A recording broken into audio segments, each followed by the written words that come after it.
శివుని చేరేదెలా దరికి దారేదని హరుని సెలవీమని నీదే కదా తనువు నీవే కదా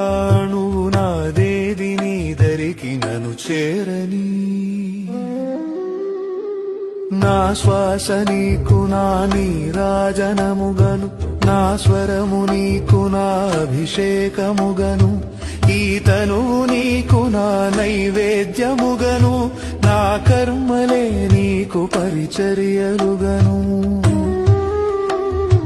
అక్షరములు నీకు అక్షతలుగాను పదమాలలను నీకు పూమాలికగను